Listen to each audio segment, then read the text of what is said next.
Hi guys, I'm back again today with another Rotten Mango, and this is Diddy's Defense Day 1. Intrigued to see how this plays out.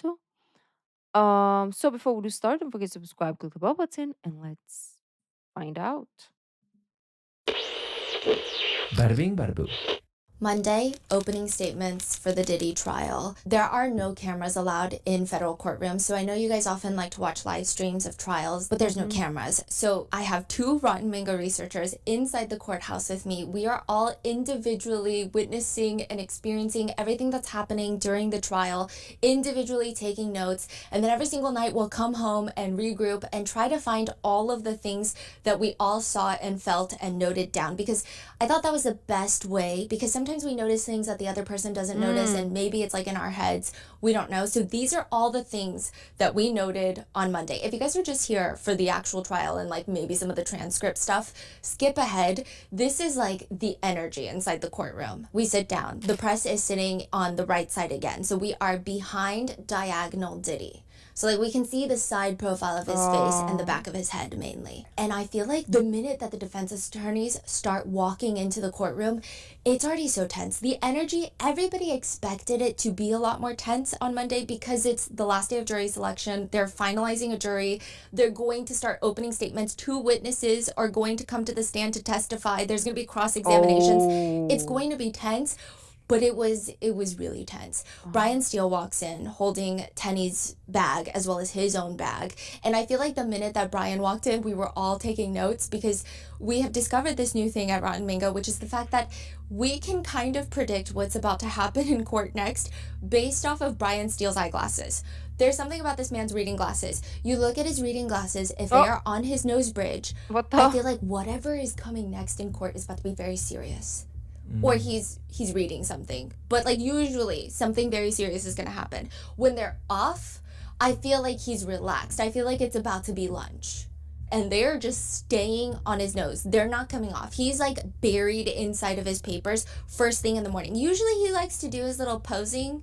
Not posing, but he likes to do his little stance while he greets people. But he's just like buried into the papers. Mark, the lead defense attorney, also stressed. I feel like he had a very approachable, almost like a teddy bearish quality that just keeps declining rapidly day by day. Seemingly, they're very stressed. The whole defense team, they just look like they're cramming for some sort of finals on the other side of the courtroom, and we're just in the back watching, kind of stalking them is the feeling, and like taking notes. And then the prosecution team walks in. This is the team that Mark Garagos, lead attorney Tenny Garagos' famous celebrity attorney father, has called a six-pack of white women. My understanding is you got a six-pack of white women. They walk in, and I will say, I don't know if it's the fact that we heard him call them a six-pack of white women on a podcast, or if they just look so cool. They looked so cool coming in. Yeah, the six of them, they walked in together, and they are just no business. One of us wrote down, if this were a soundtrack, it would be a very depressing motivational anthem. They look Depressing? so depressing. They look so powerful, and it's so motivating and inspiring, and I'm like, that's the look of justice, right? Question mark. But they all look so sleep deprived. I feel like they're sleeping under their desk. I feel like they're being held hostage inside of the courthouse. They look less tense than the defense attorneys, but they look Tired. so sleep deprived. All three of us wrote down that the lead on this case, which is Maureen Comey, she was the lead on the Maxwell case as well. She was assigned the Epstein case, but he self-exited in jail, said nobody ever, right, debated. She went to Harvard Law School. She had really intense eye bags on her. And we say that with a lot of respect. But it is worth noting, by the way, that the prosecution, yes, maybe it helps us sleep better at night to believe that they are in it for the sole motivating factor of just insatiable hunger for the justice of the people. Clearly, it's a huge stepping stone for a lot of people. Diddy's own successful defense attorneys have worked for the DA's office at one point. Mark Agnifilo, Alexandra Shapiro, Xavier Donaldson is like a pipeline. Oh, they all worked in the. Is it the I same don't office? think SDNY. So I know Xavier Donaldson worked in the Bronx. I don't think that. So they were kind yeah. of colleagues at one point, right? Alexandra Shapiro did work SDNY, if I'm not mistaken. Yes. So they were ex-colleagues, or But I don't know if their timelines overlapped, but it is a pipeline. So former prosecutors have a lot of knowledge of how evidence is evaluated, charging decisions are made. I mean, they're pretty good at anticipating the weaknesses in the government's cases. So just having even that relationship with the DA's office is probably successful, which is very interesting to note. That's another thing that's so bizarre, is that I think logically it makes sense when we walk in there, but every single morning we see the lead prosecutor, the lead defense attorney, and all the defense attorneys and prosecutors mingling, chit-chatting, having a good time. You would think that they're just like in the coffee room, like they're working for a corporation together as best buds on the same team. Or like Really? maybe half of them are in marketing and then the other half are in engineering. They just chit-chat like they're good old pals. And then the minute that the judge walks into the room, I feel like they want to kill each other. Oh, And it's just like a really weird shift of energy. And logically, it makes sense. It's a job. They're doing their job, but it's still very jolting to experience because, I don't know, I That's feel like fascinating. yeah. Like even after the opening statements today, the two attorneys that did the opening statements, immediately after they were like chit-chatting. And I was like, what's going on? Huh. Yeah. Now, side note, just to put this out there, I believe the prosecutors make around $150,000 to $200,000 a year. I researched it. That's the number I found, right? It is believed that Diddy's attorneys could be making more, tens of of course. millions of dollars Yeah. on just representing Diddy. And I think that's like one of the attorneys, and he's got many attorneys. One TMZ clip, which I think TMZ is a very interesting source for this information because Mark Garagos seemingly has a very close relationship with the outlet, even hosting a podcast on TMZ. So to clarify, Yes. Mark is the father. Of Tenny Garagos. Okay, let me give you a brief Okay. recap on lore. Mark Thank you. Agnifilo is the lead attorney with Tenny Garagos. Mark Agnifilo and his wife Karen Agnifilo are representing Luigi Mangione. So if the name sounds familiar, that's where it's familiar, okay? And then Tenny Garagos is working with Mark Agnifilo, but her dad is Mark Garagos. He represented Hunter Biden, Chris Brown, he's representing the Menendez brothers, Scott Peterson. Yeah, he is a very famous attorney. A lot of people call her the Nepo baby of the defense side, but then like some people argue that there is a Nepo baby on the prosecutor's side. It's a whole thing. So Mark, he's not formally representing Diddy for this trial, but he has a very seemingly long-term close relationship with Diddy, and he has a podcast on TMZ where later, without Mark in the room, TMZ, the outlet, they talk about how one attorney turned down representing Diddy for this case, but the number that they wanted was 10 million. And that's just for one attorney. Some of the attorneys working on the case right now, it is suspected that they asked way upwards of $10 million to take the What? case. He was offered $10 million to defend Diddy, and The amount that you just mentioned, well, yeah, because that was just for one lawyer. that one lawyer asked for way more than 10 million. Oh, really? Way more. Huh? Way So what do you think? What do you more. think? So let's just Damn, say these these lawyers prosecutors are are making like $200,000. milking. The defense attorneys could be allegedly be making like $10 million at the very least. Side note, the lead prosecutor, Maureen Comey, her father is James Comey, former FBI director. So she's kind of, I guess if you really want to call her like the Nepo baby of the prosecutor's side, technically, because there was a little bit of a scandal that she got the Epstein case assigned to her really early on into her career at SDNY. But I don't even think that means anything, because when I'm in that courtroom, I feel like both of them could just run miles around me in terms of just cognitive function. It's like not even a question. But I do feel like I could do a deep dive episode lore on every single person working on this case, because the water is deep every single area. The defense shoot. attorneys come in, the prosecutors come in, and I think the next notable people, I mean, the pews start filling up, like these rock hard church pews start filling up with people. And I think the next notable people that everybody was anticipating to come into the courtroom were the family, Diddy's family members. But- They practically walk Okay, in they birth did. order, except Christian and Justin are swapped, and they're all holding hands. So it's Quincy, Christian, Justin, Chance, and then the two twins.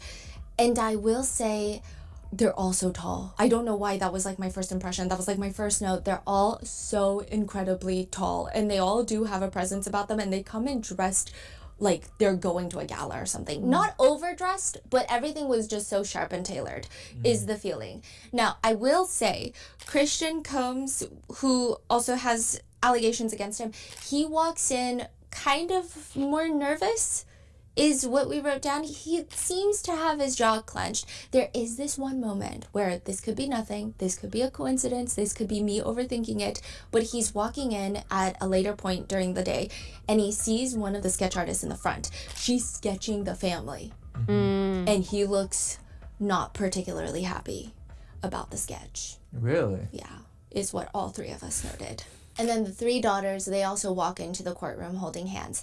And this is where we had a whole debate all weekend of who's going to do opening statements for the defense, because Monday is opening statements. And we thought it was going to be Tenny. We're like, it's going to be Tenny. It doesn't make sense. It can't be anybody else because you're dealing with a lot of female victims and she's kind of like the lead female attorney on the case. Like if they don't do Tenny, it wouldn't make sense. Yeah. But then later, Karen Agnifilo, Mark's wife, walks into the courtroom. And I will say, everybody was looking at her. So I think everybody knows her, everybody recognizes her, and there's this moment where Mark looks back and he's smiling at her across the courtroom. She's like sitting in the very, very back, trying not to disturb anybody. And then we had this brief moment where we're like, wait, is Mark doing the opening statements? Because why is Karen Agnifilo here? And then eventually the door opens and Diddy walks out. This time he did switch up his wardrobe. He's wearing gray pants, gray sweater, white collared shirt underneath. He does smile discreetly at his family. He's blowing them kisses. He does throw up a heart with both of his hands. The sketch that we saw shows kind of upside down heart, but all three of us were like, no, I swear it was a regular heart.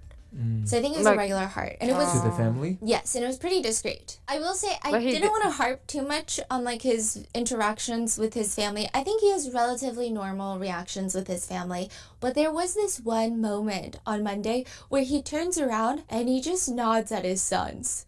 And then they nod back. But it's like a very intense nod. I mean, maybe I was mistaken. Maybe they're just like a family of nodders. But it was a lot of nodding. And I'm like... This is like first thing in the morning? No, this is like later in the day. And it's like he's not smiling. Maybe it's one of their thing where they're like, "Are you okay?" You know, I'm okay. I'm good, right? I don't know if it's just like maybe cultural thing or it's your family thing. But if my parents would nod at me from a distance, I interpret it as, "Are you okay?" And I would nod back like, "Yeah, I'm okay." Or even my friends, if we're in a party and we just got separated and I'm sitting with other people and she or he is somewhere else, I'm like, right? I think. Well, I don't know. Smiling, and they're nodding back, and like the nodding lasts a second, and then there's another point where he whispers what we think sounds or looks like my sons, and then he's just like nodding. So it's What? very intense. My But I know son? that some of you guys come for trying to feel like the camera is there, because I feel like there's a lot of things, a lot of moments that happen that you could maybe capture on camera that you're not going to get in a court transcript. Yeah, personally, I love it. I think Yeah. it helps me picture everything really And like clearly. the energy, and I feel like even the energy shifting throughout the day, you can kind of sense it. So we tried our best to collaborate on our notes and make sure these are the ones that all three of us felt, so it's very consistent. Those are the things that we noticed on Monday, but Monday's a big day, so we're just gonna get started. Oh, wow. That was just the intro.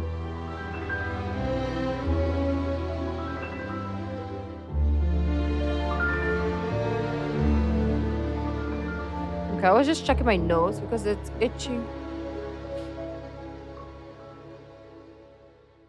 A few disclaimers. Regarding content warnings, there's themes of essay and DV, and secondly, certain portions and quotes have been shortened and condensed and or combined for brevity.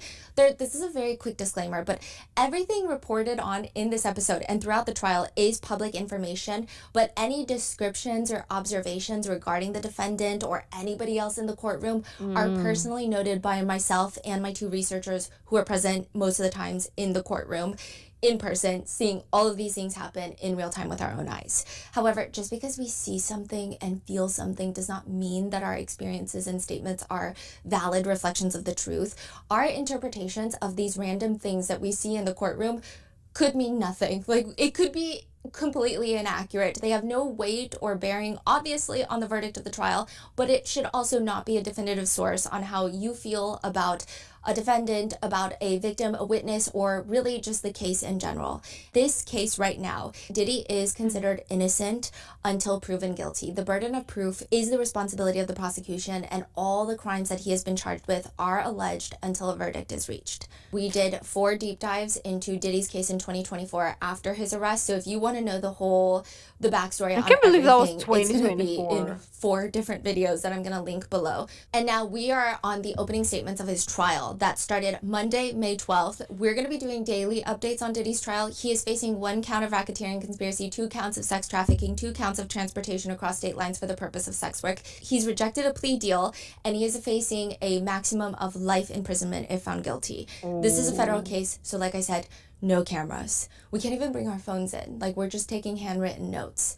So with that being said, let's just get started. The first part of Monday starts with selecting the jury. So both sides still have to get rid of all of their strikes. Basically, they have a number of strikes that they can get rid of jurors for technically no reason at all. And the minute that these strikes start occurring, it seems very hectic on the defense side.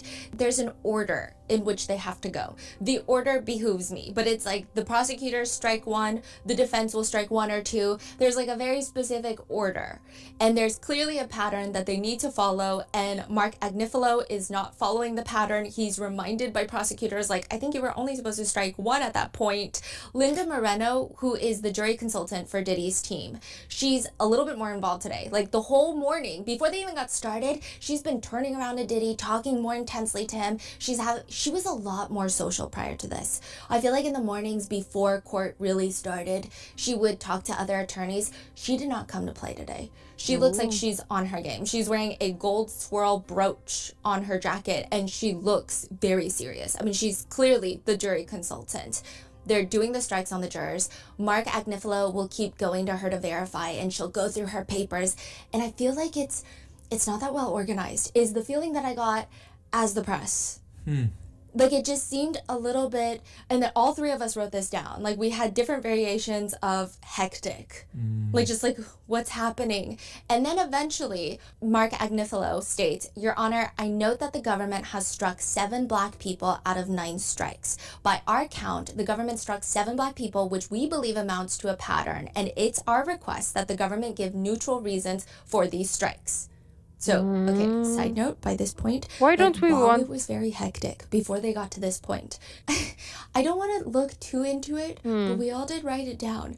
It does feel like every time the defense attorneys are confused or are slightly underprepared or are maybe not on their A game, over the top, doing things before the judge even asks for it, Diddy will look at them, and it's not a menacing way. It's not like a sinister way. He's not staring them down. He's not nodding at them. He just will look at them like, hello? It's like, to us, it's kind of intense, yeah. Like, hello? He'll just look at them while they're stressing. Like, what's going on is the vibe we get, okay? It felt like maybe they were freaking out because they wanted to say this statement, and they were all trying to agree because there's like 7 different attorneys and they all have to agree on the statement, I guess. I don't know how it works. Now, the lead prosecutor on this case, Comey, she comes out swinging. I think this is the first time I hear her voice. The whole jury selection, she was not the one doing most of it. Her voice reminds me of... There's a TV show called Bones. It's like a forensic anthropologist played by Zooey Deschanel's sister. This is so random. It's not that important, but she is known to be this extremely logical and rational person that obviously in the show, it benefits her professional life. It doesn't benefit her love life. It's a TV show. I'm not trying to say that's Comey, but she has a very similar way of communicating. Very straightforward, very matter of fact, to the point where her voice is almost monotone, but it's not boring. It's monotone, but it's not boring. It's monotone, but it feels powerful. Maybe she has a pace. Yes, she has a very low register, and I feel like a lot of times when someone has a very low register, it's raspy or it's smoky. It's not that. It's very clear. It's very direct. I was reading up on her this morning before going to court, and I guess when hearing her voice, it just clicked. Her voice carries such a presence, and people say she's intense. I would say her voice might be more authoritative than even Mark Agnifilo's. Yeah, she barely does facial emotes. When she starts talking, she's not talking, she's swinging. I don't know how to describe it. Really? She doesn't even do many filler words. She doesn't have moments where she's looking down. Like other attorneys will have moments where they're looking down and they're like, okay, hold on. Like they're Nothing. thinking. She just comes out. The government has conducted itself completely neutrally throughout the course of jury selection. We have not demonstrated any sort of bias whatever. In addition, I would note that the jury itself is composed of a very diverse group of jurors, including a number of non-white jurors. I don't believe that a case has been established. I am, however, for the sake of the record, prepared to offer neutral reasons and reasons that far exceed Batson's bar for why we struck the jurors that we struck. Like that fast? Yeah, like pretty fast. Her cadence is pretty addicting to listen to. The energy that she carries is very intense. So she starts going through all of the jurors that they struck that maybe there might be questions about, which the Batson's challenge is basically saying, yeah, you have a certain number of dedicated strikes that you can strike potential jurors for no reason, but you can't strike them for their race. Like, you cannot discriminate. So now the defense is saying, wait, there are so many black jurors that you guys just struck out. So maybe we raise the Batson's challenge. And Comey is just listing them off one by one. And she does not stutter. She does not miss a beat. She does not even throw in a singular filler word.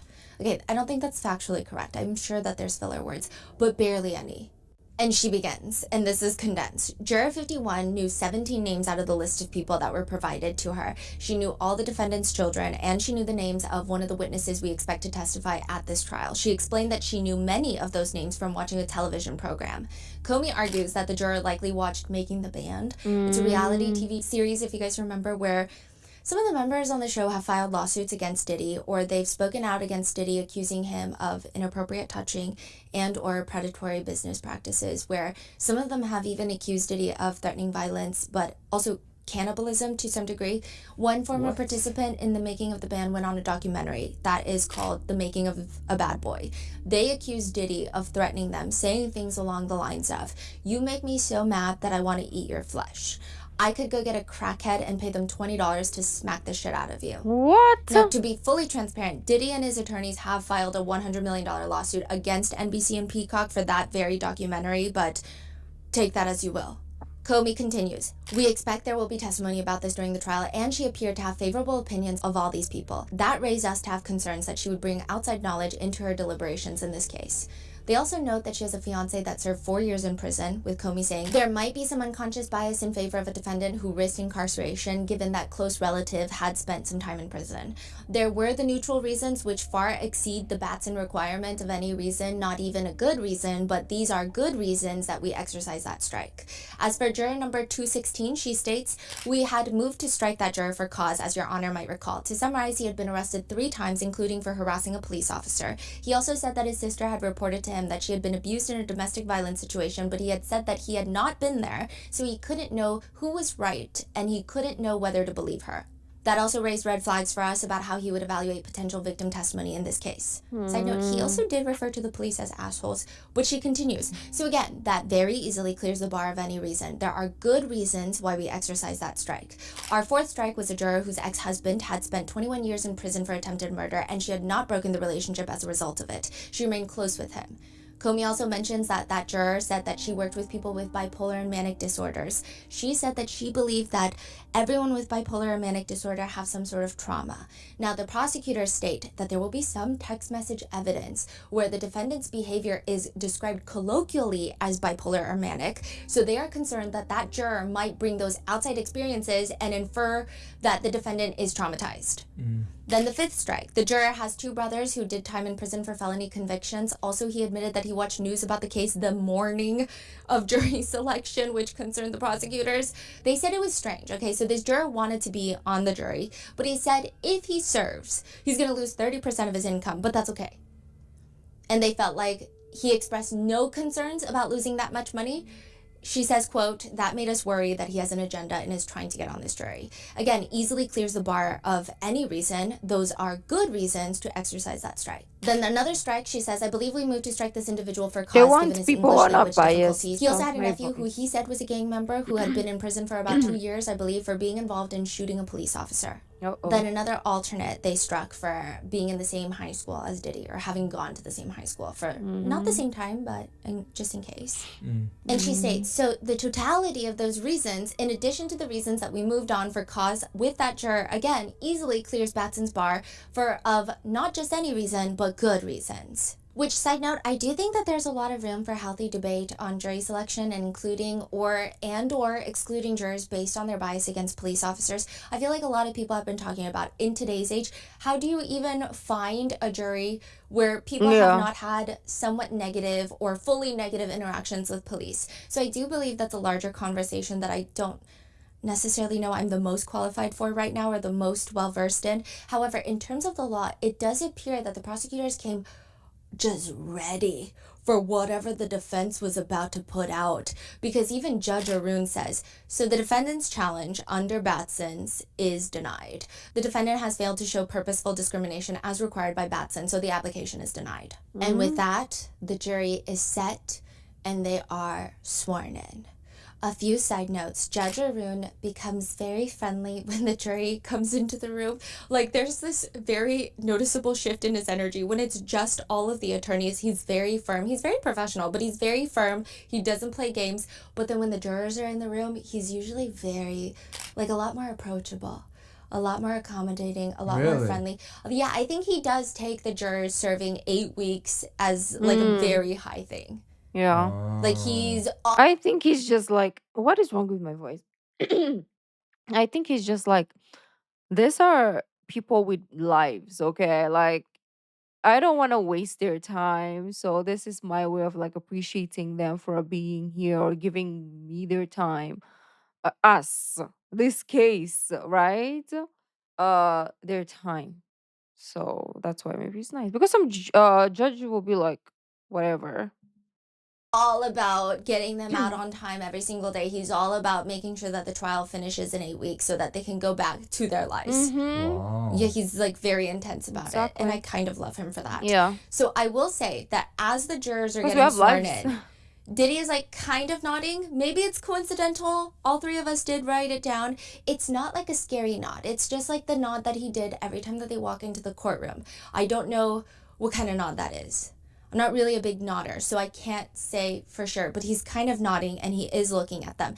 And Maybe it's another like, thing that we noticed, and behave. again, maybe it's coincidence, maybe it's opinion, maybe my eyes are deceiving me, but there's this moment where, okay, well, the whole day, actually, Brian Steele and Diddy, I feel like they used to have best friend necklaces cut in half type of energy, and I feel like this, they were a little bit more stressed today. But there's this part where the jurors are getting sworn in. Brian Steele pushes his chair back, and it's carpet. So he has to kind of lift his chair and then push it back. So it's not an easy process. It's not like you just scoot it back. He moves his chair all the way away from the table. He sits with his hands in his lap, showing, and he's watching the jury get sworn in. And Diddy almost instantly mirrors Brian. Like, it was almost instant. Like moving the chair back? Yes, and then sitting with his hands in his lap. I wouldn't say it was like identical mirroring, but moving the chair back on the carpet was like pretty instant. Yeah. And I have just never seen someone more on their best behavior than Diddy on Monday. I would say the most notable things about Diddy, he was asked if he has enough water, and he reaches into the mic and he says, "I could use a little more if you don't mind." And his voice is slightly raspy, but his tone is, it's like, "I could use a little more if you don't mind." It's like very sweet, very accommodating. It's like if you were to go to your very wealthy aunt's twice removed house and you just know everything is so expensive, so you can't even like sit on the couch, and you just sit on the edge and you just hope that your jeans don't stain the white couch. And they're like, "I guess if you have some more water, like I would love some." It's kind of that vibe.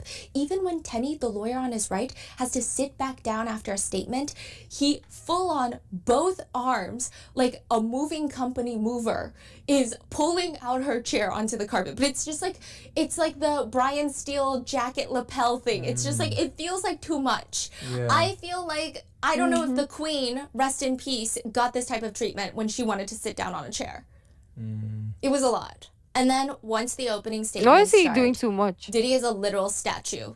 We wrote down, two out of three of us wrote down statue, because his eyes will move, his eyes will dart about, but other than that, this, like, he's he's a marble statue.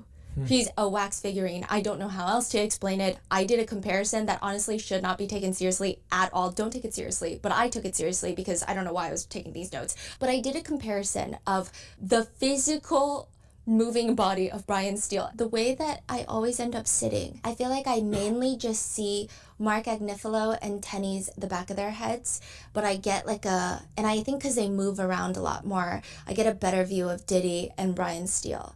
And then Alexandra Shapiro is on Brian Steele's other side, but she's usually very low-key. Yeah, and so I did a comparison of the physical moving body of Brian Steele and Diddy. And in the span that it takes Brian Steele to look up, and he's not doing this weird. Like, he's just doing this as he's moving his neck. He's looking up. He kind of rolls his head side to side. He kind of lolls it. He looks down. He kind of purses his lips. Then he looks back up. He lifts his chin. Then he purses his lips again. And then he sucks in his cheeks, looks away. And then he puts his index finger near his eyes. Then he kind of like flexes his face, and then he kind of moves his neck around. And in all of that, Diddy has not moved but his eyeballs inside of the sockets. What? Like, he is rigid, and his back is not even to the back of the chair.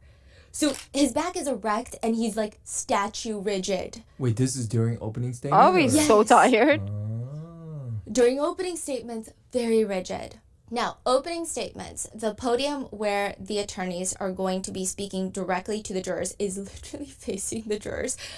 I would say the first row of jurors, you could reach out and caress their hair. You would not be able to do that. I think you would get kicked out of court, but like that's how close it is. And usually opening statements, they say it's a very good way for the defense and the prosecutors to build rapport with the jury, build credibility, sell their story, shape the jurors' perceptions. And I'm going to try and describe everything and be your camera. The prosecutors start. Diddy is focused on the prosecutor. His back is straight, his head is up. He's scooted the chair all the way up, so his stomach is touching the table at this point, and his posture is good, well, erect, and his elbows are resting on the table, and he is just watching in full focus. Later, he will readjust where he leans into his chair, but he's still watching the prosecutor intently during the opening statements. No. Emily Johnson is from the prosecution. She starts the government's opening statement. And I'm going to try to do it in the tone that she does. This is Sean Combs. To the public, he was Puff Daddy, or Diddy, a cultural icon, a businessman, larger than life. But there was another side to him, a side that ran a criminal enterprise. Okay. Going into opening statements, I think the content of the opening statement matters, right? But also the delivery, because the jurors are the ones hearing it, and they're the ones either getting moved, shaped, not moved by it. I think the opening statements were kind of disappointing. I know that the opening statements, I looked it up, they're not supposed to be overly passionate. You don't want to come off as you're trying to sell someone or something or an idea. But it just felt so flat.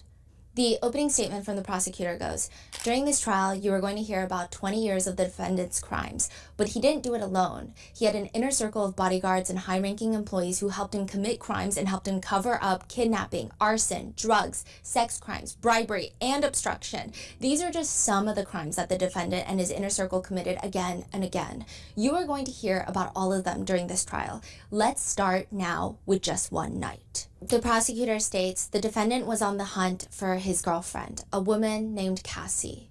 For years, the defendant physically abused Cassie. He also sexually exploited her, forcing her to have sex with male escorts while he watched and recorded it. She also doesn't make a lot of eye contact with the kids jurors, are he listening noted, to this. and she seems to be more so reading. I don't know. But that night, the defendant learned that he had lost control of Cassie. He found out that Cassie was seeing another man. Furious, he set out to find Cassie and that other man, but he couldn't do it by himself. So he took his gun and he took his bodyguard, one of his most loyal lieutenants, to wake up one of the defendant's employees in the middle of the night. So she goes on to state that after finding Cassie, he, quote, when he finally found her, he did what he had done countless times before. He beat her brutally, kicking her in the back and flinging her around like a rag doll. So she tells the jury he threatened her. The defendant told Cassie that if she defied him again, he would publicly release the videos of her having sex with male escorts that he kept as blackmail, souvenirs of the most humiliating nights of her life. She continues, this was just one in the defendant's 2 decades of crime, and as you will learn, this was just the tip of the iceberg. These are not the only crimes the defendant committed. That's not the only time he kidnapped someone, and Cassie is not the only woman he beat or sexually exploited. For 20 years, the defendant, with the help of his trusted inner circle, committed crime after crime. That's why we are here today. That's what this case is about. 20 years of crime is a lot to cover. So at this point, Diddy did shake his head a tiny bit. No? About the 20 years. I don't know if it's about that. Maybe there's a fly. I don't know. Maybe it's coincidental. I will say, though, the opening statement did not evoke any emotions, considering how emotional I feel like a lot of the allegations are. And I feel like even listening to some of the press and like listening to some of the public talking about it, everybody is like ready to cry nonstop when Cassie hits the stand, you know? So it just felt very flat. Considering how like emotional people already feel about the case. It just felt kind of, I mean, all the words used were slightly vague. I mean, we did have a whole debate about it. So we were thinking maybe it's vague because it resonates more with the larger audience, or maybe it's vague because I did notice that the jurors were taking notes. So maybe she's talking in a note-taking speed. I don't know. If you guys are attorneys, let me know in the comments. But she'll I don't say know things either. like, you'll learn that the defendant was a musician who created an empire. He had a record label, Bad Boy Records, and other businesses that he ran or controlled. Those businesses made the defendant rich, and he used money and resources from those companies to build his reputation and to feed his every desire. It just felt kind of like Okay, I not understand. passionate. Yeah, I understand. And also, as we got to that part, it it feels like it's something that I would write. And I'm not a writer. I'm not good at writing. Like if I was told to describe this case, that is how I was gonna write it. As she was reading it, Stephanie, I was like, that sounds like something like it sounds like me. It's coming from me, rookie. Somebody who knows nothing, how to like, create emotions out of written words. I'm not good at those. But yeah. You know, Hey, but but maybe the they words know. are more easily digestible. He sometimes called himself the king, and he expected to be treated like one. He expected his inner circle to cater to his every desire, including his sexual desires. Now, ChatGPT. at this point, we did note that, I don't know if this is like in our heads, but we did see Diddy's cheeks kind of perk. So we don't know if maybe he's like Oh, clenching his jaw, or maybe he's hiding a smile. I don't know. Or maybe his he's cheeks hiding just his. go up because our facial movements do weird things. She continues, let me be very clear on this next point. This case is not about a celebrity's private sexual preferences. The evidence will show that the sexual conduct at issue in this case was coercive and criminal because the defendant made women have sex when they did not want to, because he threatened them, he drugged them, he lied to them, and he even used violence to make them do it. She does mention the freak-offs, but she mentions that later he called them king nights or hotel nights, allegedly. Right, and the defendant had particular demands for freak-offs. She states that he would get his staff to come into the hotel room, and we kind of already, I feel like a lot of the public already went through this type of information, but he would control the lighting. He liked extra linens, lubricant. His staff would remain on call to allegedly refresh anything in that room, including drugs and cash for the male escorts. She says, the hotel rooms are dark. The defendant instructed Cassie and Jane, which is another victim who's going to testify, how to dress in lingerie, wear tall platform high heels, and have manicured white nails. The defendant selected drugs for Cassie and Jane to take, usually MDMA, also known as Molly or ecstasy. She says the defendant fed Cassie and Jane drugs throughout the freak-off so that they could stay awake and perform for him for hours and days at a time. So she talks about how Diddy and Cassie met when they were 19 years old. Well, Cassie was 19 years old, Diddy was 17 years older, and he signs her to a 10-album deal with his label. They're on and off dating from 2006 to 2018. The defendant starts abusing Cassie early on. Initially, Cassie fights back. This is like through the prosecutor. The prosecutors allege that Diddy was incredibly violent with Cassie. So these are a lot of the allegations that I feel like the public already knows about. But then they also state the defendant also introduced Cassie to freak-offs early on. Soon the defendant made it Cassie's job to find and book escorts for freak-offs. Freak-offs that were happening as often as once a week for days at a time. Meaning that for almost half of every week, Cassie was in a dark hotel room, high and awake, for days, performing sex acts that she did What not want the? to on male escorts. Wow. Cassie will tell you That's how she felt like she crazy. was choking when the defendant made an escort urinate in her mouth, and how she overdosed at a freak-off when she still had an open wound on her face from the defendant's most recent assault. The prosecutors state that if Cassie didn't do what the defendant wanted, the consequences were really severe. They say that he would beat her when she didn't answer the phone when he called. He beat her when she left a freak off without his permission. He beat her when she took too long in the bathroom. The defendant taught Cassie that defying him could and often would end in violence. The prosecutors state that Jane went through similar things that Cassie went through, and that started around 2020. Diddy and Jane started spending time together in 2020. And that the prosecutors state that Diddy asked Jane for a freak off, and then it snowballed into similar allegations and violence. The prosecution does state Jane tried twice to make it through these nights without drugs. The first time, she broke down and had took ecstasy to finish performing for the defendant. The second time, Jane vomited after having sex with an escort. How did the defendant respond? He told her to hurry up and get back into the room where another escort was waiting. What The prosecutors go on to detail that one night Jane and Diddy get into this altercation where Jane is upset that she's doing all these freak-offs while Diddy is vacationing and taking his other girlfriends on trips. And quote, Jane hit the defendant and threw things at him. The defendant became enraged, so Jane tried to get away from him and hide. She ran to her bedroom and locked the door. He kicked it open. She ran to her bathroom and locked the door. He kicked it open. She ran to her closet and locked the door. He kicked it open. She ran to the guest bedroom and locked the door. He kicked it open. She tried to run out the front door, but he grabbed her in a chokehold, lifted her off the ground by her neck, and kicked her to the ground. Later that night, they fought again, and just as he had with Cassie, the defendant viciously attacked Jane. He punched her in the face, kicked her while she was curled up in a ball on the ground, dragged her by her hair and her arm, and slapped Jane's face so hard she fell over. And when all of this was over, the defendant still did not let Jane be. Instead, he told Jane, "You're not gonna fuck up my night." The defendant instructed her to put on an outfit and call up an escort for a freak-off. He made Oh Jane my cover her black gosh. eye Oh. and bruising and take an ecstasy pill and perform for the defendant with that escort. The prosecutors also state that an employee that worked for Diddy, Mia, will tell the jurors about the years that Diddy would force himself on her sexually, putting his hands up her dress, unzipping his pants, forcing her to perform oral sex, and sneaking into her bed to essay her. Wait, this is a different Mia, you said? Yeah.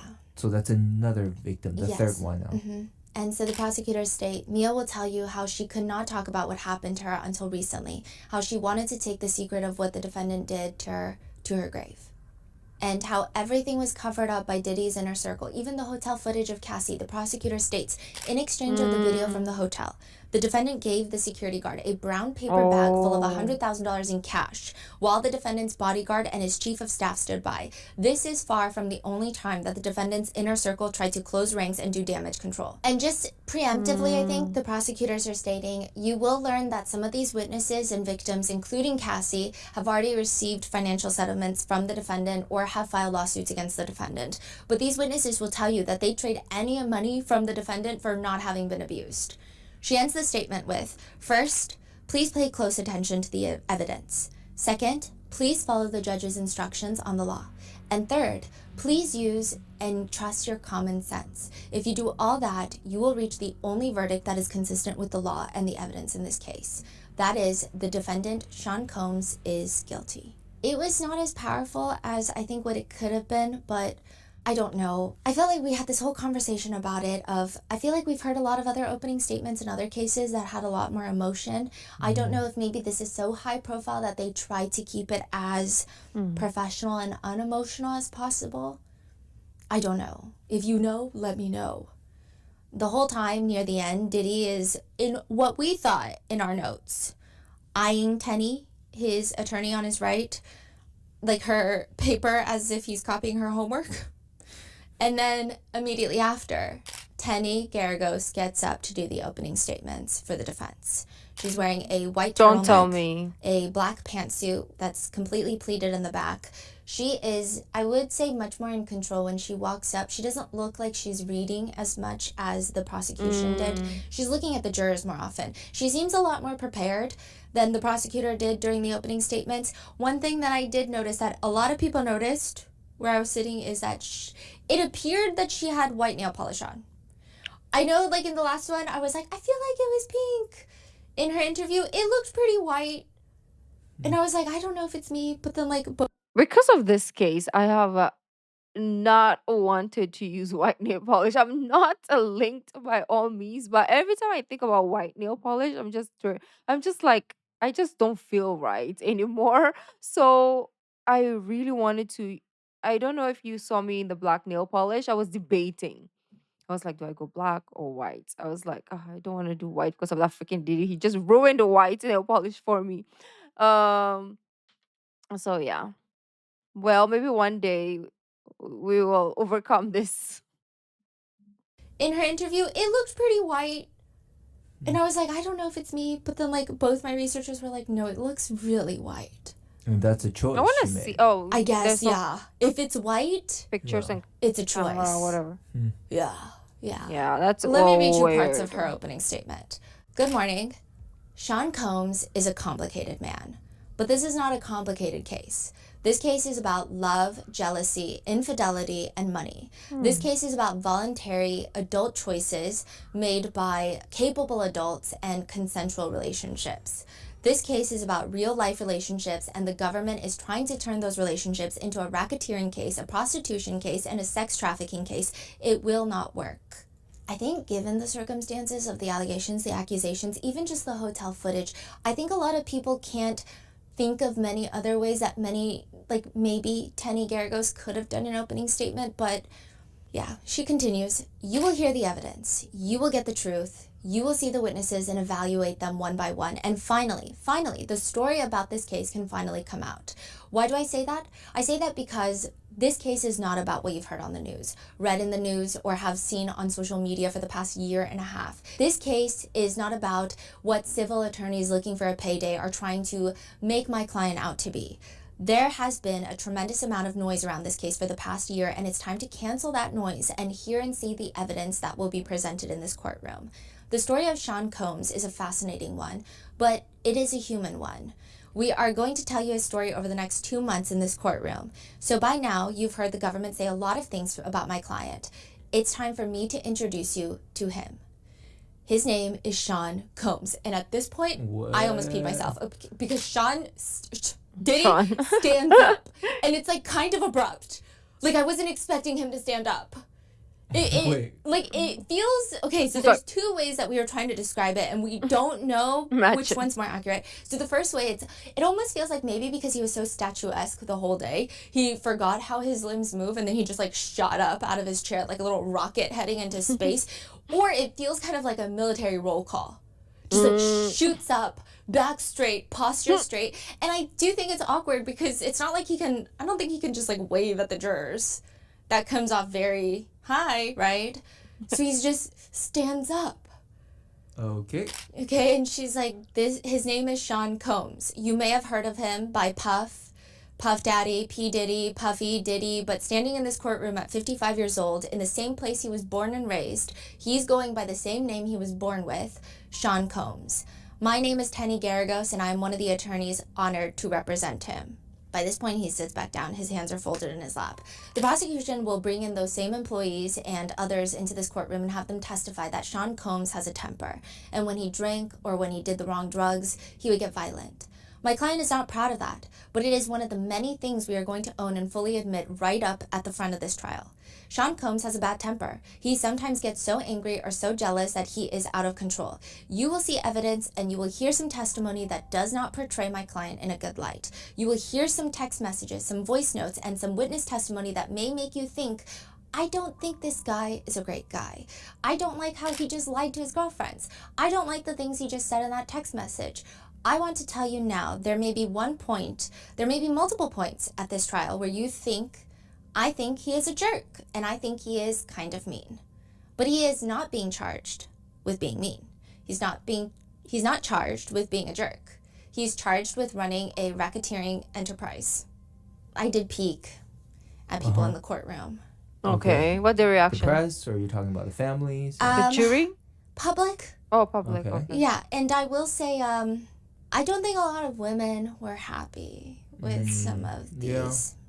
Yeah. Like they're visually showing some like. Yeah, like I'm gonna try to reserve my own personal feelings, although I feel like I make my personal feelings very clear throughout the years. I'm gonna try to reserve them because I'm trying to be like the camera, you know? Yeah. So, but yeah, I did see some people that were either doing like slight lookaways or like, ugh, kind of face.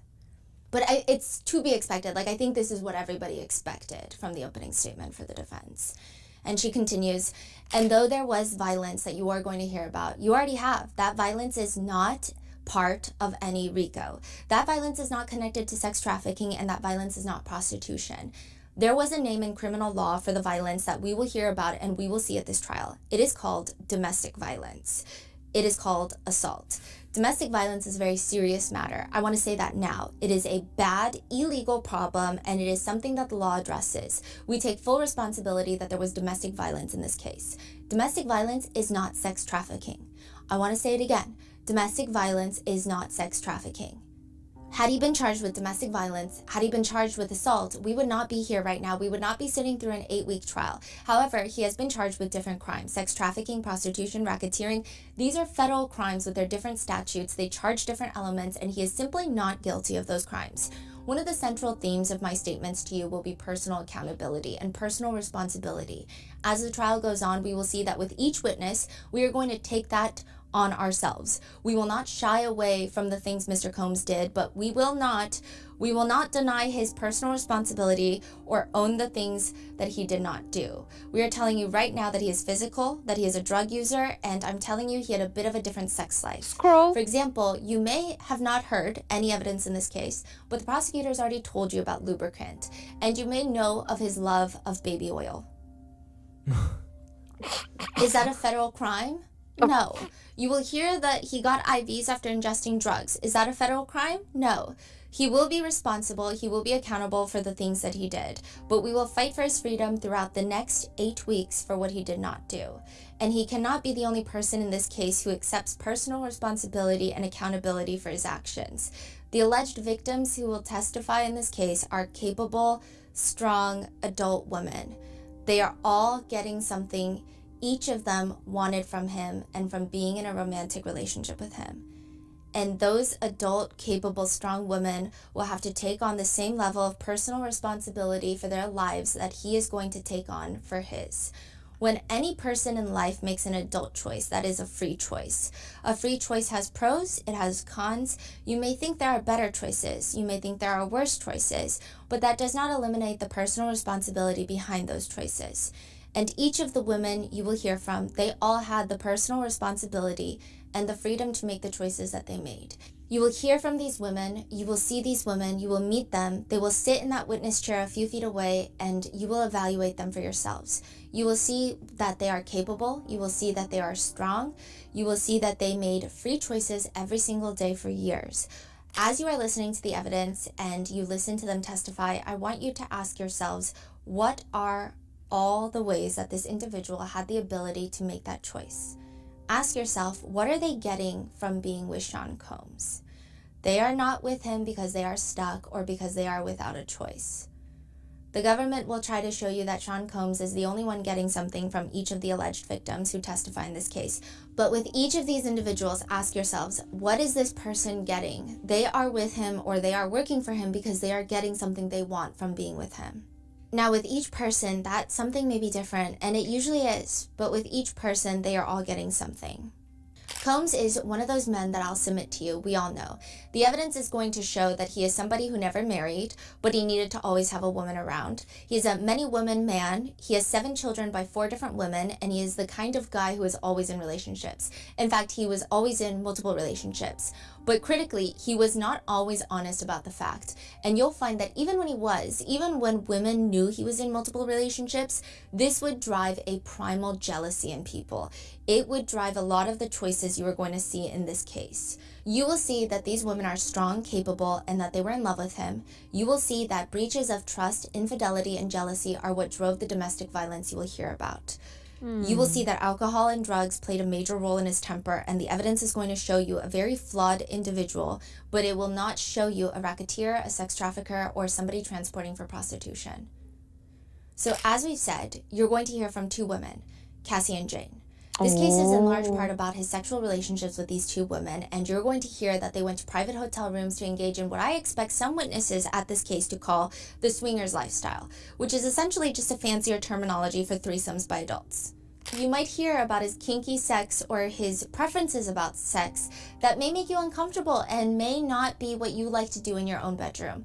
But you are not here to judge him for his sexual preferences. You are not here to judge him for all purposes. You are here to evaluate whether the government can prove beyond a reasonable doubt what they actually charged him with.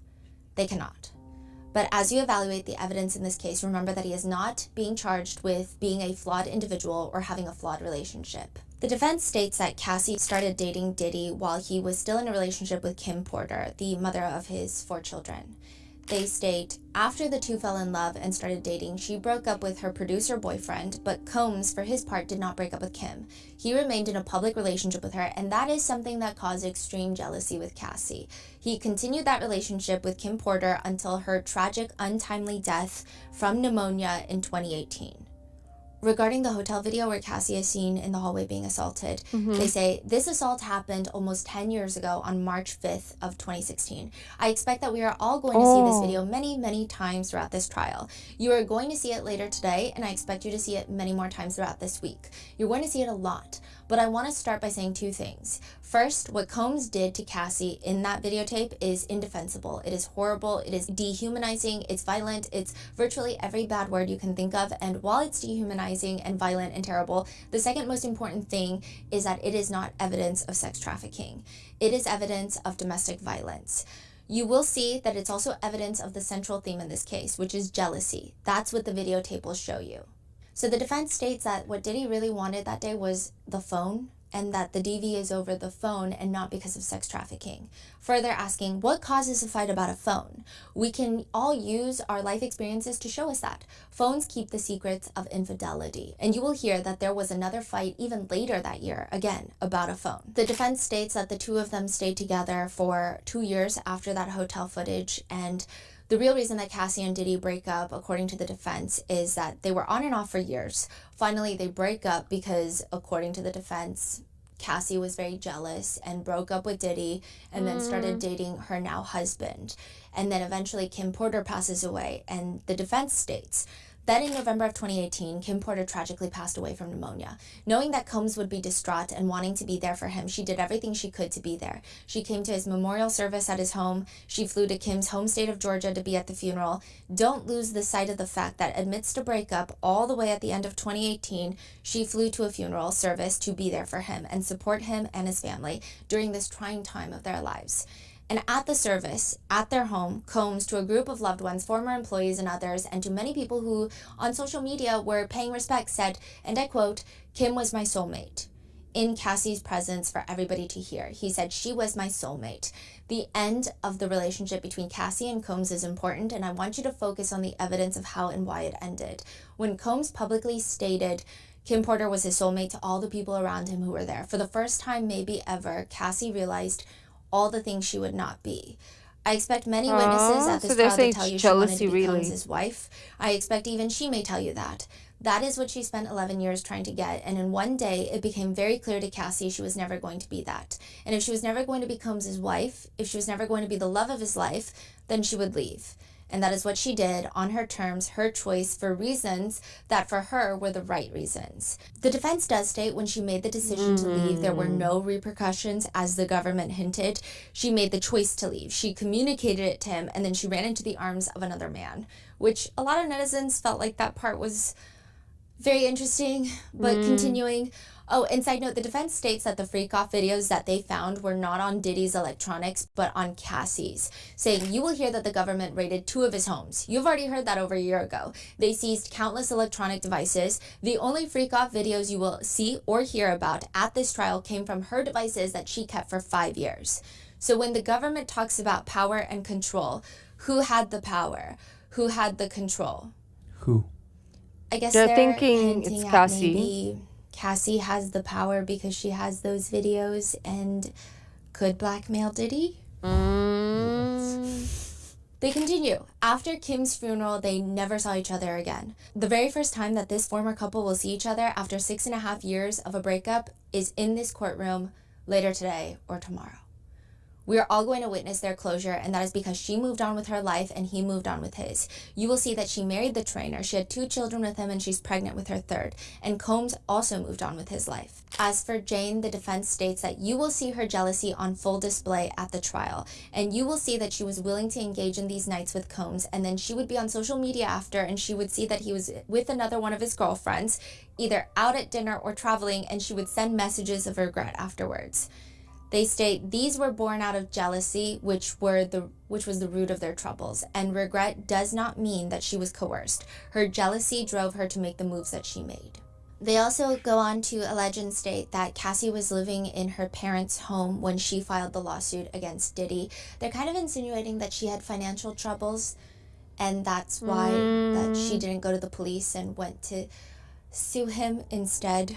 They state, Cassie, for example, will tell you that she first made a demand on Combs for $30 million. Another witness will tell you that in a breach of contract case, she made a demand for $22 million. And as you listen to these witnesses, and there will be many, as the prosecutor told you, who made civil demands against him, I want you to ask yourself, how many millions of reasons does this witness swearing to tell the truth and nothing but the truth have to lie? How many hundreds of thousands of reasons does this witness swearing to tell the truth and nothing but the truth have to lie? So in closing, I ask you once again to listen very carefully to all of the evidence. You are not here to judge or impose your moral beliefs onto this man. You are here as a jury of his peers to determine whether the government can meet its burden of proving beyond a reasonable doubt that he has committed these crimes. So one thing that's very interesting to note is that Fascinating. prior to all of this, like prior to opening statements, Mark Agnifilo and Comey, so the lead prosecutor, they were in the robing room with the judge. So this is not in the courtroom, but it's still on the court transcripts as public record. But Mark is requesting on the record that he, to summarize it, he wishes and hopes and is requesting that Cassie is already seated at the witness stand before the jurors come in. And like they don't want Cassie to walk in front of the jurors? Yes, this is a quote. Only because of her physical condition. I mean, there are certain things we can't control about a juror who is 8.5 months pregnant. I think he means witness. But I think there is a quality to her walking in front of the jury that I think is easily avoidable. I'm not making an application for any of the other witnesses. So there was a whole... They don't want the jurors to have pity on Cassie, like more pity on her because she's pregnant, and they'll be like, "Oh my gosh, I feel bad," and da da da, right? I'm not making an application for any of the other witnesses. So there was a whole back and forth between the judge. The prosecutor was like, that doesn't even make any sense. Why would we be doing that?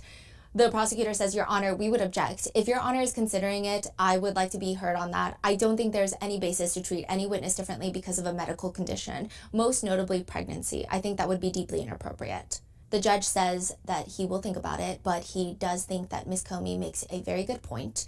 And he says that we wouldn't treat people differently based on any other sort of medical condition or physical impairment or any other attribute, right? Why would we treat this differently? Oh. And Mark says there is a prejudicial quality. Pregnancy is a beautiful and wonderful. It also is a source of potential sympathy. And the judge is just like, they're going to see the witness. Yeah, they're like, gonna see going her to the anyways. witness. Yeah, Like, what do you mean? Are you? That doesn't make any sense. Like, what are we trying to achieve? So at this point, I think Mark might try to find support to plead his case to make sure that Cassie is not like walking to the witness stand in front of the jurors. That's so interesting, right? They're playing on, hey, we don't want to, we don't want people to see the visual of her and feel some type of It's way a long already. walk. Oh, it's a long Okay, walk. so the defendant comes out Let the me- door right next to like the defendant chair, and then the jurors come out the other door, right? And they all stay in that side of the courtroom. The witnesses, they come in from the door that we come in from, the double doors behind us. So it's like not saying that I agree with this. I think Cassie should do whatever she wants to do, right? But also like, no, we should follow the law. Okay, that's what I meant by that. But also maybe both, okay? But the double doors open and like everybody is just staring. Yeah, they were just like, And then you have to walk down the aisle and like there's press, there's family, there's everybody. Yeah. And then you And like, she's 8 months pregnant. yeah. Right? Well, that's and then intense. you walk past the jurors and then you sit right next to the judge at the very opposite end of the room. Yeah. So it's definitely an intense, yeah. Yeah, So that's gonna be intense. If I was Cassie, I would be so nervous. Um, and maybe even scared. that was requested. Now, with that being said, the witnesses are starting. Like they just went into it. So the Oh. first witness gets called onto the stand. And there is Oh. a longer hotel video of Diddy and Cassie that was shown in court today. So you're going to see this the next day. So you're seeing this probably Tuesday. It was on Monday. Okay. And the first witness to testify is a security guard, former assistant director of security at the Intercontinental Hotel in Los Angeles, Century City, by the name of Israel Flores. I've never taken the time to like truly think about what a security guard looks like in my head, but if I did take the time to picture and draw him out, it would probably be this witness. I thought he was going to rip out of his suit. If he was the security guard in any establishment, I just can't imagine someone not following the rules. He's very built. Very built, very tall. But like the way that he's built, I know that in Korea we have like the saying, I don't know if it's like the most appropriate in this setting, but like to give you a visual picture, they call them like the fridge body, right? Oh, I think I that heard her. I've never seen someone like- that built. Okay. Yeah. No, his shoulders were incredibly broad. And so he walks in as the prosecutor's witness, and he's there to recount the events of March 5th, 2016. This is the infamous hotel video footage. He says, I was at the security base. I received a call from instant services saying there was a woman in distress on the 6th floor.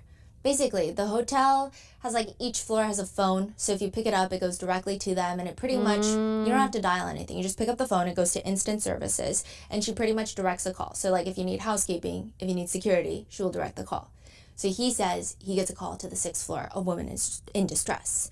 Before he even goes, he doesn't know what he's getting into. So he says he checks the cameras and sees a black man just pacing back and forth on the 6th floor. He doesn't rewind the footage. He just sees a man pacing back and forth. He says, I got the call saying that there was a woman in distress. I look at the camera. I see a man walking back and forth. There was no woman in the video, so I'm thinking something happened because I didn't see a female in the footage. So I wanted to get there as fast as possible to make sure that nothing was going on. When he gets to the 6th floor, he responds to the call. He says, when I got out of the elevator, I observed a male and a female in the elevator lobby of that floor, like the elevator area. He says, quote, Mr. Combs in a towel and some like colored socks, sitting down further away from me on my right side, and I see Miss Cassie in the corner, kind of like covering her face and bundled up in the corner. He describes Diddy as, quote, he was on the chair, slouched down, and it was like a blank stare. And yeah, as soon as I walked out, it was the best way to describe it was he had a devilish stare. He was just like looking at me. So when I got out of the elevator, I kind of was stuck because I'm looking at him, he's looking at me with like no movement, and then he starts to move. And Cassie, well, she was in the corner and she had her hoodie on. She was pretty much covered up. I couldn't see her face, and she was just, pretty much in the corner. On the floor, he sees a destroyed flower vase, just glass shattered everywhere, which clearly something is happening. But the security guard states, I advised them, obviously, first, I was like, hey, what's going on? Obviously, they were arguing, so I told them, hey, if you guys are going to argue, you guys have to take it back to your room. And then I told them the mess that was there, it was going to be charged to their room. He says Cassie tells her that she just wants to get her phone in her bag and she wants to leave. So he starts escorting them back to their room, likely to grab her stuff. But even as he's escorting them, he states that they're arguing. He says, and we were walking towards the room, and then he eventually tried to re-engage, and I was pretty much reminding him hey, there's other guests in the hotel, just out of respect for them, let's get back to the room. He states that he hears Diddy tell Cassie that she can't leave, that she's not going to leave. To which he's like, well, if she wants to leave, she's gonna leave. That's pretty much it. They walk into the room. He says, I put my foot in between the door. Again, she wanted to leave. He said that he had mentioned, I don't want her to leave. Well, I don't want you to leave. So I knew if I let the door close, something can happen. So I put my body in between the door before it closed, and I watched her get her stuff. He says he never fully entered the room. He's just kind of half in, half out at the door. And then he does see majority of the room. And he does notice that there's a man in dark clothing sitting on the corner of the bed in the room. He doesn't recognize him. He's clothed. He's doing nothing. He's not talking. So he says, he was fully clothed, male, black. He wasn't engaging in any conversation with either of them. And he was just sitting on the corner of the bed. He says while he's standing there, there's a lot going on between Diddy and Cassie. He says, so they were going back and forth. First, she was like, you can't leave. Then he was telling her to leave. So it was just back and forth between the both of them. Ultimately, Cassie leaves the room. Quote, so after she left, I told him hey, stay in the room. Again, everything is going to be charged to your room. As I started walking away, he called for me and he said, hey, turn around. He said, hey, I turned around, and with he was pretty much holding like a stack of money. Pretty much. I don't know. That's the best way I can describe it. He was just pretty much telling me like, hey, take this, don't tell anyone, pretty much. The witness says he felt like this was a bribe to not tell anybody. And as for the cash itself, okay, I did the math. He describes it as being like he holds up his pinky and his thumb. So then I stuck my pen that I was using in between my pinky and my thumb. And like, this man has ginormous hands. This is a pretty big dude. So I imagine it's actually bigger than my pinky and my thumb. But I measured the pen and then I calculated how much it would be. So he describes the top bill was $100 bill. And the rest he doesn't know because he didn't go through it. He didn't accept the money.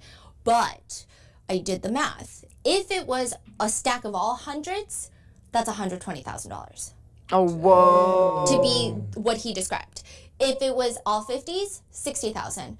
All 20s, 25,000. 10s, 12,000. 5, 6,000. And if maybe it's just 100 on top and all dollar bills, it would be 1.2 thousand. So he just pulled out like 120 grand of cash, just like, whoop, here you go. Yeah. Wow. And regardless, well, that's what the witness claims, right? Now, the witness turns it down. He says, I told him I don't want your money. Just go back into your room. Everything is going to be charged to your room and stay in your room. And I left. He says after declining a mortgage, he just goes downstairs to find Cassie, where he notices her in the valet area. He says that he hasn't seen any footage. So he only knows that there's a broken flower vase. There's some sort of disagreement happening between the couple. He starts asking her what happened. He notices that she has a purple eye. Oh. And then he says, I asked her, did he do that? Do you want me to call the cops? And all she kept saying is, I just want to leave. After speaking to her, she didn't respond to any of my questions. She was just saying, I want to leave. I want to leave. And when I offered her, like, hey, the cops can go to the back of the building. Nobody's going to see. She just kept saying, I want to leave. So there was no victim there. Obviously, nobody was pressing charges. And then by the time I did draft up the email, everybody was gone because Mr. Combs had already left. So when she leaves from the valet area, he goes back up with his manager to talk to Diddy. And he claims that he goes into Diddy's room, and the way that his friend manager talks, he likes to hold his phone up to his chest, almost like he's recording. And he claims that Diddy starts freaking out, thinking this man is recording him. So he's like trying to grab the phone. He's like, are you recording me? He's like reaching for the phone. The security guard pins him up against the wall, and he's like, what are you doing? Eventually, the whole situation de-escalates because he's like, I'm not recording. Like, I can show you my phone. And it de-escalates. In the incident report that was entered into evidence, it states that after he was shown that there was no recording, Diddy de-escalates and that he just felt scared. Like, I guess that he was going to lose everything was the general consensus. So then he states, quote, just told him the same thing I told him. The security guard is saying, I just told him, like, everything that happened in the lobby is going to be charged to your room. And we reminded him that it was checkout, so he needed to check out by 3 p.m. I've never seen someone so more diligent about charging damages to somebody's room. But one thing to note is that the guard says he never sees that mysterious man from that hotel room ever again. Like, he wasn't there. I wonder who that is. So they leave the room. They take pictures of the broken glass, the broken vase on the 6th floor. The guard will eventually send those attachments along with his incident report to the hotel staff and security. Now, there are a few things that he leaves out of his incident report, like the random man in the room, to which he explains he was irrelevant. Like, when I got there, he wasn't at the incident. Like, when we got to the room, he didn't talk to nobody. But do you have to put everything, though? He was just someone that was the there. Which, side note, the incident report, when they showed it to the press, there is a part where, this is the quote, where Diddy says, I just don't want to lose anything and I could lose it all. That's the alleged quote that was written back in 2016 by the security guard into the incident report. So did he say that to him? Allegedly. Now, he does take videos of him arriving on the 6th floor. The security guard takes videos of him arriving on the 6th floor to see Diddy and Cassie. So at this point, he hasn't seen the actual assault footage because that would require him to rewind. He just wants to see when he starts interacting with Diddy. He said that he wanted to take a video of the camera monitor because he didn't think that his wife would believe him. He said, again, I was going home, and if I had told my wife, hey, this is what happened, she wouldn't have believed me, so here's a video. The video of him, it was played in court, and it was pretty uncomfortable because it's clearly just for his wife, but he's giggling when he sees himself exit the elevator. And then at one point he zooms in on his dress shoes and goes, like hella shiny shoes or something along those lines. Now, there is more to the hotel footage, but it's generally like the same stuff that we saw, just different angles. I do think that this situation, the security guard could have handled it a lot worse, but yeah, I guess that just makes me sad for Cassie, I guess. Because after he takes these videos, he just kind of moves on. And his whole thing was, you know, Cassie didn't want to file a police report. She didn't want to press charges. What could I do? Diddy already left. It's not like, this isn't really my hotel that I'm running. I took these videos for my wife. And then the incident just kind of left his mind for a little bit. The cross-examination starts because the direct examination was done by the prosecutors because he's the prosecutor's witness. But Brian Steele walks up to the podium in his candy cane colored tie. This is like his very first cross-examination. I will say that he does have a presence when he cross-examines. He has kind of like a Southern flair. It's not overly Southern. It's not like, because I know a lot of Southern attorneys, they can fall into the Southern religious leader trope that a lot of attorneys talk about, but apparently he is not one of those. The first question that he focuses on with the security guard, though, is on the incident report, you said that you have to cover who, what, why, where, when, what. And Brian Steele says, and the reason that you do every detail is because, or significant detail, is because it's important because later other people who did not witness what you witnessed may want to review your notes. That's fair to say? Yeah, the hotel staff, yes. Brian Steele argues that the incident report is to memorialize the incident because it's been 9 years. Now, I would like to ask you a couple of things about that report, that incident report that you did. Just explain, if you don't mind. You mentioned that when you got off the elevator the first time, you get off the elevator approximately 11:14, 11:15 a.m. Pacific time that day? Okay, you described Mr. Combs as having a devilish, scary look on his face. Do you remember saying that to the jury? Yes? Where in the report do you describe Mr. Combs like that? That's my opinion, so it had nothing to do with the incident. Okay, that has nothing to do with what happened that day? Is that what you're saying? Yeah, with the incident. That is just your opinion now. Correct. No, it was my opinion then and now. But you didn't put that in your report. Again, it was my opinion. Answer my question, if you don't mind. It's not in the report, true? No. So Brian Steele then brings up the next thing that was not included in the incident report. Now, you say that the young lady, Cassie, has a purple eye. Do you remember telling the jurors that? Yes. Tell the ladies and gentlemen of the jury where in your report, if you need to see it, it's no problem, you wrote that she had any type of discoloration in her eye. I don't recall that on my report. They bring up the incident report. Point to the jurors and where you say that Cassie has a purple eye. I know sometimes we're in a rush, we want to go home and we just omit details, or maybe it could be he omitted them because he thought it wasn't relevant, or he just was rushing and he didn't put them in because he wanted to go home, right? Um and now this is just going to remind us all that if something happens, we have to be so detailed, because if it comes back, at least it's all there. Because right now, they're not wrong for asking all these questions because he didn't tell them in the initial report.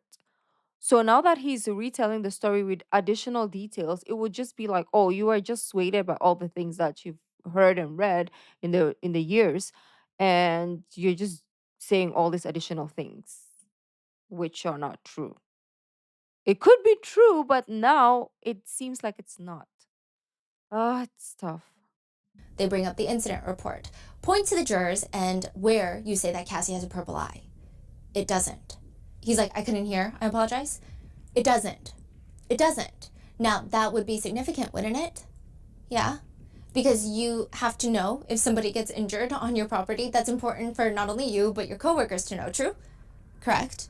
Then he has the guard read through the second paragraph of the report, which reads, and then when we went, so he's saying that when he took Diddy and Cassie back to the hotel room, he, quote, Miss CC was told to leave by Mr. Combs, so she did. And so Brian Steele is like, do you see that? Yeah, at that point, I didn't believe it was a significant fact because, again, they were just going back and forth. So I'm not going to put something like he told her off. I'm not going to say that. Like, he said leave eventually, and then she left. So you wrote down what you just said, that Mr. Combs told Cassie to leave. Yeah. And she left. But you didn't write down that Mr. Combs told her that she could not leave? Yeah, because it's not important. That's him just telling her don't leave, and me telling him she's going to leave, and then he says you're going to leave. So of course I don't put he told her that she needs to leave. Officer, if it's not important, we're talking about 9 years later. Yeah. You remember the unimportant detail 9 years later, but it's not important enough. I remember most of the incident, sir. He also tries to briefly bring up the idea that perhaps maybe the bribe, or what the guard thought was a bribe, was perhaps just Diddy paying for the damages of the hotel room through cash. And then he's like, we don't accept cash, basically. Brian Steele also gets the And why guard to would you talk give about it to how the he pinned up security? Diddy up against the wall for freaking out about that alleged, believed recording, right, that his manager was taking. And he says that he put his forearm up to Diddy's chest and then pushed him up against the wall. But the incident report reads, when I grabbed his hand, I told him to back off as we took his hand away from the MOD, like the manager. To which, So yes. Brian Steele is trying to argue that he doesn't remember clearly, or making stuff up, or just Making stuff up, challenging his maybe. credibility. Okay, I think the jurors are under a different set of rules than everybody else is, right? The court of public opinion is always different from the court of justice. I think that Brian Steele is probably doing the best with what he's given, but I think after, like, we watched that footage like 5 times in the hotel room, or the hotel lobby. I don't know, the security guard could have lied that Pikachu was falling from the sky, and I don't think that it would have, at least in a lot of public opinion, I don't think that it would have changed much. Got it. Yeah. But I know, like, technically it's the charges that's being argued, not the Yeah. domestic violence in the video. But it was just, it just felt like not as serious after watching that video to be like, but why didn't you put it in the incident report? But again, I think that he was doing the best that he could. However, yeah. They also kind of have a back and forth about the hotel room itself. The security guard is stating that it's a room where he saw the man on the bed. Brian Steele is stating that it's a suite with the living room, so he wouldn't have been able to see a man sitting on the bed if he was only half into the room, because there's another door that leads into the bedroom. The security guard is saying it was a pull-out sofa then. And it's just like this back and forth. And then eventually Brian Steele is like, did you realize that this was a presidential suite in that hotel? And it felt like a very big moment where I was like, oh my gosh, it's a presidential suite. Something's about to happen. And then the security guard just hits back, like just quip. Presidential suite on the 6th floor on the corner? I don't think so. Oh. And then we just like never go back to the presidential suite. It irks me so much. I tried calling the Intercontinental Hotel. They're closed because I'm like, I need to know now if it's a presidential suite. I don't think it was. Don't think it was. Yeah. I don't know, but it does seem like there's lots of suites in the Intercontinental Hotel. It's very complicated, but they're closed. They're being renovated. But eventually it is redirected with Prosecutor Slavic, where the guard explains that he didn't include every single detail in the incident report. And so I guess that explains the purple eye, the other things that he didn't include. But not only that, he also explains that he did not believe that Diddy was high or on drugs at the time. He states that he seemed pretty sober, and they start playing that hotel video footage again, because I think the one of the bigger arguments with Brian Steele's cross is that he just but he was trying to argue that the incident report says that Diddy told Cassie to leave. Right? And the prosecutors, they go up, they start playing the video, the hotel footage where Diddy grabs Cassie by the hoodie, slams her down, stomps on her. And then at 31 seconds, going to 56 seconds, during that time frame, the prosecutor asks the guard, Officer Flores, towards the end of that snippet, did you see Mr. Combs dragging Cassie? Because I don't know if you recall, but he was dragging her. Yeah. Mm-hmm. Yes, ma'am. What direction was he dragging her in? To the room. And she states, nothing further, and steps away from the podium. Ooh. And that is the first witness. So I know you guys are probably hearing about the second witness that went up and testified. No, I haven't. He was someone that participated in the so-called freak-offs with Cassie and Diddy, and he's been testifying, and there's been like a lot of salacious stuff that's been coming out and a lot of like headline snippets of his testimony. I haven't been keeping up with in the case just because I want to get it from Stephanie's perspective. And yeah, like it hasn't been as big in at least the contents that I consume, it hasn't been showing up as much as when we found out about it last year. Salacious stuff that's been coming out and a lot of like headline snippets of his testimony. We're gonna do that tomorrow because his cross-examination hasn't been completely finished, and I feel like it's only fair to show both if possible at the same time. And then I also know that Cassie is testifying, so yeah, stay tuned for that.